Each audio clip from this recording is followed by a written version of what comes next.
ನಮಸ್ಕಾರ ಸ್ನೇಹಿತರೆ, ನಾನು ನಿಮ್ಗಿಲ್ಲಿ ತೋರಿಸ್ತಾ ಇರೋದು ನಮ್ಮ ಮನೆಯಲ್ಲೇ ಬೆಳೆದಿರುವಂತಹ ಈ ಗುಲಾಬಿ ಹೂಗಳನ್ನ ಸರಿಯಾದ ಕೇರ್ ತಗೊಂಡ್ರೆ ನೀವು ಸಹ ಇಷ್ಟೇ ಚೆನ್ನಾಗಿ ಗುಲಾಬಿ ಗಿಡಗಳನ್ನ ಬೆಳೆಸ್ಕೊಳ್ಬಹುದು.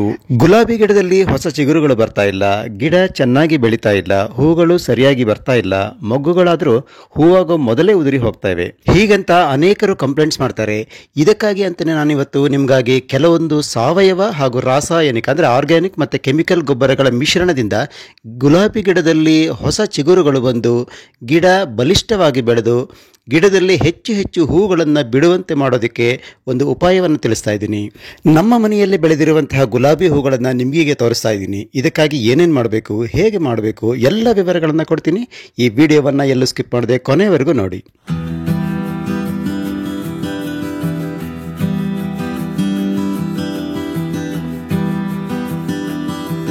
ಇಲ್ಲಿ ತೋರಿಸ್ತಾ ಇದ್ದೀನಿ ನೋಡಿ, ಗುಲಾಬಿ ಗಿಡ ಯಾವ ರೀತಿ ಒಣಗಿದಂತೆ ಆಗಿದೆ. ಇದರಲ್ಲಿ ಎಲೆಗಳು ಸರಿಯಾಗಿ ಬೆಳೀತಾ ಇಲ್ಲ. ಹೊಸ ಹೊಸ ಚಿಗುರುಗಳು ಬಂದರೆ ಮಾತ್ರ ಗಿಡದಲ್ಲಿ ಹೂಗಳನ್ನು ಕಾಣೋದಕ್ಕೆ ಸಾಧ್ಯ. ನಾವು ಮೊದಲು ಇಂತಹ ಗಿಡವನ್ನು ಸ್ಟ್ರಾಂಗ್ ಆಗಿ ಬೆಳೆಸಬೇಕು. ನಂತರ ಗಿಡದಲ್ಲಿ ತಾನಾಗಿ ಹೂಗಳು ಬೆಳೆಯೋದಕ್ಕೆ ಪ್ರಾರಂಭಿಸ್ತವೆ. ಇದಕ್ಕಾಗಿ ನಾವು ಏನೇನು ಮಾಡಬೇಕು, ಯಾವ ಗೊಬ್ಬರವನ್ನು ಕೊಡಬೇಕು ಅನ್ನೋದನ್ನ ನೋಡೋಣ ಬನ್ನಿ. ಮೊದಲನೇದಾಗಿ ಗಿಡಕ್ಕೆ ಅತಿಯಾಗಿ ಸೂರ್ಯನ ಬಿಸಿಲು ತಾಗದಂತೆ ನೋಡ್ಕೊಳ್ಳಿ. ಅಂದ್ರೆ ಕೇವಲ 3 ರಿಂದ 4 ಗಂಟೆಗಳವರೆಗೆ ಮಾತ್ರ ಸೂರ್ಯನ ಬಿಸಿಲು ಸಿಗುವಂತೆ ನೋಡ್ಕೊಳ್ಳಿ. ಇದಕ್ಕಿಂತ ಹೆಚ್ಚಿನ ಸೂರ್ಯನ ಬಿಸಿಲು ಈ ಸಮಯದಲ್ಲಿ ಬೇಡ. ಆಮೇಲೆ ಹಳೆಯ ಒಣಗಿದ ಹಾಳಾಗಿರುವಂತಹ ಎಲೆಗಳನ್ನು ಕಿತ್ತು ತೆಗಿಬೇಕು. ಬಹುಶಃ ನಿಮಗೆ ಗೊತ್ತಿರಬಹುದು, ಪ್ರಾಣಿಗಳ ಶರೀರದಲ್ಲಿ ಇರುವಂತೆಯೇ ಗಿಡಗಳಲ್ಲೂ ಸಂವಹನ ಪ್ರಕ್ರಿಯೆ ನಡೀತಾ ಇರುತ್ತೆ. ನಾವು ಹೀಗೆ ಹಳೆಯ ಎಲೆಗಳನ್ನು ಕಿತ್ತಾಗ ಗಿಡ ಹೊಸ ಎಲೆಗಳನ್ನು ಚಿಗುರಿಸಿಕೊಳ್ಬೇಕು ಅನ್ನೋ ಒಂದು ಸಂದೇಶ ಗಿಡಕ್ಕೆ ತಲುಪುತ್ತೆ. ಇದರಿಂದಾಗಿ ಗಿಡದಲ್ಲಿ ಹೊಸ ಹೊಸ ಚಿಗುರುಗಳು ಬೆಳೆಯೋದಕ್ಕೆ ಪ್ರಾರಂಭಿಸ್ತವೆ. ಇದರ ಜೊತೆಯಲ್ಲೇ ನೀವು ಒಣಗಿರುವಂತಹ ಗಿಡದ ಹೂಗಳನ್ನು ಕಟ್ ಮಾಡಿ ತೆಗಿಬೇಕು.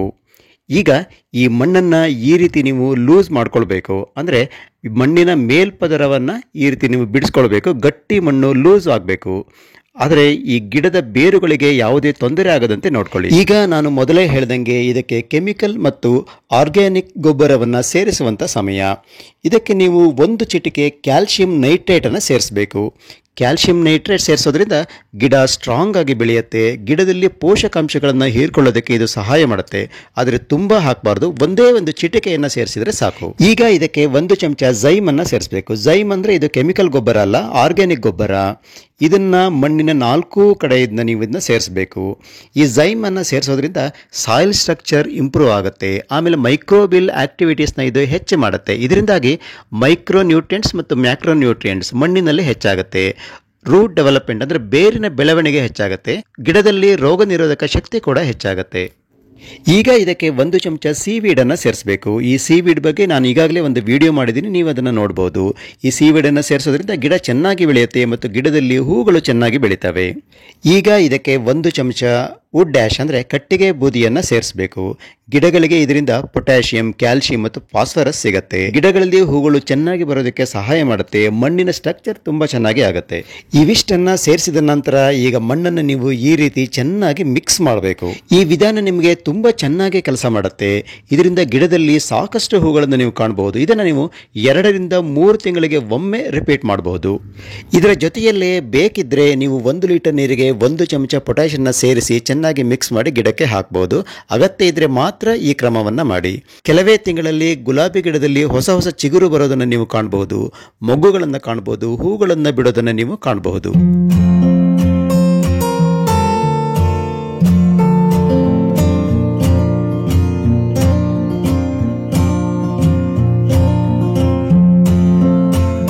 ಈಗ ಇನ್ನೊಂದು ವಿಧಾನದಲ್ಲಿ ಅಂದರೆ ಪರ್ಟಿಕ್ಯುಲರ್ ಆಗಿ ಮಳೆಗಾಲದಲ್ಲಿ ನಾವು ಗುಲಾಬಿ ಗಿಡವನ್ನು ಸ್ಟ್ರಾಂಗ್ ಆಗಿ ಹೇಗೆ ಬೆಳೆಸಬೇಕು ಅನ್ನೋದನ್ನು ತಿಳಿಸ್ತೇನೆ.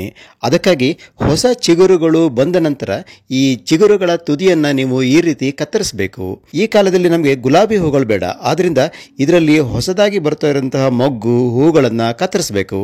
ಹೀಗೆ ಮಾಡೋದ್ರಿಂದ ಗಿಡ ಬಲಿಷ್ಠವಾಗಿ ಬೆಳೆಯುತ್ತೆ. ನಂತರ ಗಿಡದ ತುಂಬ ಹೂಗಳನ್ನು ಬಿಡುತ್ತೆ.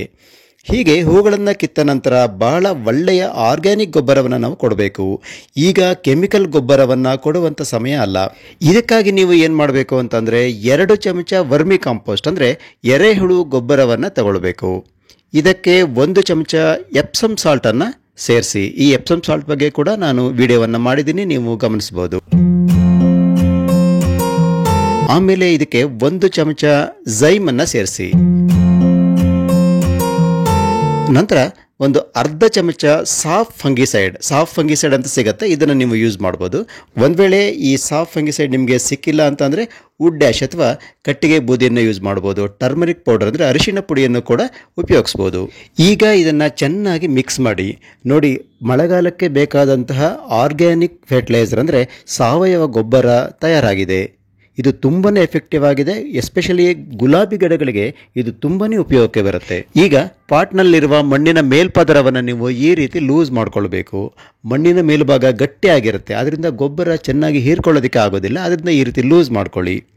ನೋಡಿ, ನಂತರ ನೀವು ತಯಾರಿಸಿ ಇಟ್ಕೊಂಡಿರುವಂಥ ಈ ಗೊಬ್ಬರವನ್ನು ಈ ಮಣ್ಣಿಗೆ ಸೇರಿಸಿ ಚೆನ್ನಾಗಿ ಈ ರೀತಿ ಮಣ್ಣಿನ ಜೊತೆ ಮಿಕ್ಸ್ ಮಾಡಿ.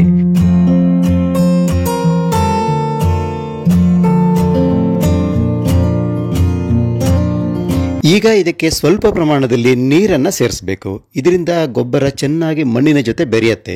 ಇದರ ಜೊತೆಯಲ್ಲಿ ನೀವು ಇನ್ನೊಂದು ಕ್ರಮವನ್ನು ಮಾಡಬೇಕು. ಏನು ಅಂದರೆ 1 ಲೀಟರ್ ನೀರಿಗೆ 1 ಚಮಚ ಎಪ್ಸಮ್ ಸಾಲ್ಟನ್ನು ಸೇರಿಸಿ ಚೆನ್ನಾಗಿ ಮಿಕ್ಸ್ ಮಾಡಿ ಇದನ್ನು ಒಂದು ಸ್ಪ್ರೇಯರಲ್ಲಿ ಹಾಕಿ ಗಿಡಗಳಿಗೆ ಸ್ಪ್ರೇ ಮಾಡಬೇಕು. ಅಂದರೆ ಗುಲಾಬಿ ಗಿಡದ ಎಲೆಗಳಿಗೆ ಇದನ್ನು ಚೆನ್ನಾಗಿ ಸ್ಪ್ರೇ ಮಾಡಬೇಕು. ಇದನ್ನು ನೀವು 15 ರಿಂದ 20 ದಿನಗಳಿಗೆ ಒಮ್ಮೆ ಮಾಡಿದರೆ ಸಾಕು. ಇಷ್ಟೆಲ್ಲ ಕ್ರಮವನ್ನು ಮಾಡಿದ ನಂತರ ನಿಮ್ಮ ಗುಲಾಬಿ ಗಿಡಕ್ಕೆ ಆರ್ಗ್ಯಾನಿಕ್ ಪೆಸ್ಟಿಸೈಡ್ ಅಂದರೆ ಸಾವಯವ ಕೀಟನಾಶಕವನ್ನು ಆಗಾಗ್ಗೆ ಸ್ಪ್ರೇ ಮಾಡ್ತಾ ಇರಿ. ಇಷ್ಟೆಲ್ಲ ಕ್ರಮವನ್ನು ನೀವು ತೆಗೆದುಕೊಂಡ್ರಿ ಅಂತಂದರೆ ನಿಮ್ಮ ಗುಲಾಬಿ ಗಿಡದಲ್ಲಿ ಹೊಸ ಚಿಗುರುಗಳು ಬಂದು ಗಿಡಗಳು ಬಲಿಷ್ಠವಾಗಿ ಬೆಳೆದು ಗಿಡದ ತುಂಬ ಗುಲಾಬಿ ಹೂಗಳು ಬಿಡೋದನ್ನು ನೀವು ಕಾಣಬಹುದು. ನಾನು ಹೇಳಿರುವ ಎಲ್ಲ ಆರ್ಗ್ಯಾನಿಕ್ ಮತ್ತು ಕೆಮಿಕಲ್ ಫರ್ಟಿಲೈಸರ್ಗಳು ಅಂದರೆ ಕ್ಯಾಲ್ಸಿಯಂ ನೈಟ್ರೇಟ್, ಝೈಮ್, ಸೀವೀಡ್, ಸಾಫ್ ಫಂಗಿಸೈಡ್ ಮತ್ತು ಎಪ್ಸಮ್ ಸಾಲ್ಟ್ ಇವೆಲ್ಲವೂ ನಿಮಗೆ ಆನ್ಲೈನಲ್ಲಿ ಸಿಗುತ್ತೆ. ನೀವು ತರಿಸ್ಕೊಳ್ಬೋದು. ಒಮ್ಮೆ ತರಿಸ್ಕೊಂಡ್ರೆ ಸಾಕು, ವರ್ಷಗಟ್ಟಲೆ ನೀವು ಇದನ್ನು ಉಪಯೋಗಿಸ್ಬೋದು. ಇವತ್ತಿನ ವಿಡಿಯೋದಲ್ಲಿ ನಾನು 3 ರೀತಿಯಲ್ಲಿ ಗೊಬ್ಬರವನ್ನು ಗುಲಾಬಿ ಗಿಡಕ್ಕೆ ಕೊಡೋದರ ಬಗ್ಗೆ ತಿಳಿಸಿದ್ದೀನಿ. ಇದನ್ನು ಯಾವಾಗ ಕೊಡಬೇಕು ಅನ್ನೋದನ್ನು ಸರಿಯಾಗಿ ವಿಡಿಯೋವನ್ನು ನೋಡಿ ಅರ್ಥ ಮಾಡಿಕೊಂಡು ಮಾಡಿ. ಇವತ್ತಿನ ವಿಡಿಯೋ ನಿಮಗೆ ಹೇಗೆ ಅನ್ನಿಸ್ತು? ಇಷ್ಟ ಆದಲ್ಲಿ ಒಂದು ಲೈಕ್ ಕೊಡಿ, ಕಾಮೆಂಟ್ ಮಾಡಿ ಹಾಗೂ ಈ ವಿಡಿಯೋವನ್ನು ಶೇರ್ ಮಾಡಿ. ಜೊತೆಗೆ ಜ್ಞಾನ ವಿಜ್ಞಾನ ಚಾನಲ್ಗೆ ಸಬ್ಸ್ಕ್ರೈಬ್ ಆಗಿ ಪಕ್ಕದಲ್ಲಿರುವ ಬೆಲ್ ಐಕಾನನ್ನು ಪ್ರೆಸ್ ಮಾಡಿ. ಇದರಿಂದ ನಾನು ರಿಲೀಸ್ ಮಾಡುವಂಥ ಎಲ್ಲ ವಿಡಿಯೋಗಳ ನೋಟಿಫಿಕೇಶನ್ ನಿಮಗೆ ಸಿಗುತ್ತೆ. ಹೊಸದೊಂದು ವಿಡಿಯೋದೊಂದಿಗೆ ಮತ್ತೆ ಸಿಗ್ತೀನಿ. ಅಲ್ಲಿವರೆಗೂ ಬೈ ಬಾಯ್.